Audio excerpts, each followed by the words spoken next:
Yeah, I looked up to 2%. I was looking at it, I was like, why? No, this cannot be right. This cannot be right. What's the error rate?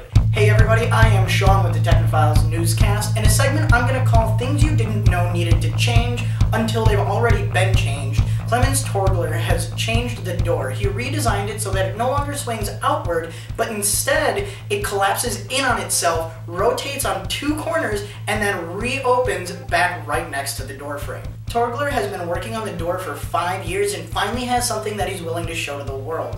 One of the coolest parts about it is that all of the edges are now soft so that you no longer have to worry about young kids' fingers getting trapped between the door and the door frame. This is definitely one of those things that I didn't even realize that I wanted and now absolutely want. Like yesterday. Microsoft is putting the kibosh on Windows 7 equipped PC sales, which means that if you want to get a PC with Windows 7 on it, you're going to have to do it before October 31st. Otherwise, you're going to end up using Windows 8. You will, however, still be able to get Windows 7 from other retailers like Newegg and Amazon, who still have even older copies of Windows like Vista and even XP, despite the fact that Windows XP will no longer be supported by Microsoft come April 14th. Windows 8.1 update is expected to be unveiled sometime this spring, and as well, it's expected that you'll finally be able to boot straight to the desktop with it rather than having to go through the tiles menu every time you boot up Windows. As well, it's expected that everyone is still going to hate it, and they're still going to cry about it until they unveil Windows 9, at which point Windows 9 will be heralded from the tops of mountains and embraced like an old lover. The Chinese moon rover Jade Rabbit, or YUTU, was reported by Chinese state news as no longer functioning. They cited a serious malfunction and were afraid that the rover wouldn't be able to hibernate come the moon's night cycle. The moon can get as cold as negative 280 degrees Fahrenheit when night hits, and it lasts for 14 days. It's super important that rovers are able to hibernate, otherwise onboard systems could start failing. It's also the reason that the moon keeps telling Mercury to shut up about its first world problems. However, the rover did come back online after its most recent lunar night and successfully hibernating. Chinese state news says that there's still a mechanical control abnormality, but at least they've got it functioning again. A new study was released by the National Science Foundation. It asked 2,200 participants 10 basic science questions, and what did they find? Well, America, we kind of suck at science. A couple of interesting statistics came out of the study. The average score was 6.5 out of 10. As well, 74% of study participants knew that the Earth revolved around the sun.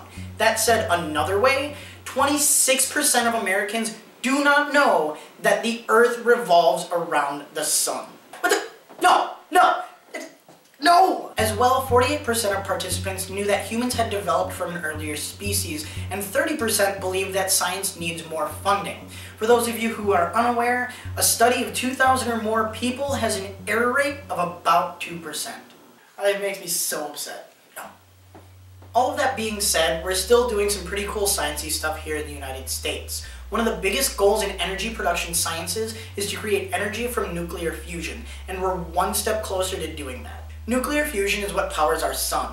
The idea goes that if we can get enough hydrogen packed into a small enough area, it'll ignite, and then we'll be able to create more energy than we put in by fusing hydrogen atoms into helium. Scientists at the National Ignition Facility were able to create 1.7 times the amount of power put into the process back in December. In January, they produced 2.6 times the amount of power. While it's still going to be probably a few decades before we see nuclear fusion powering really anything, it's really great to see that we're really moving forward with this technology. As well, fingers crossed that we'll make some large leaps and that no scientist fuses his brain-powered robotic arms to his spine while doing these experiments. That is it. Thank you guys so much for watching this episode of the Technophiles Newscast. If you enjoyed, please like, subscribe. As well, you can find us on Twitter at TechnopilesPod. You can find us on Facebook, facebook.com/TechnopilesPodcast, and on our website, TechnopilesPodcast.com. That's it, and I'll see you guys next time.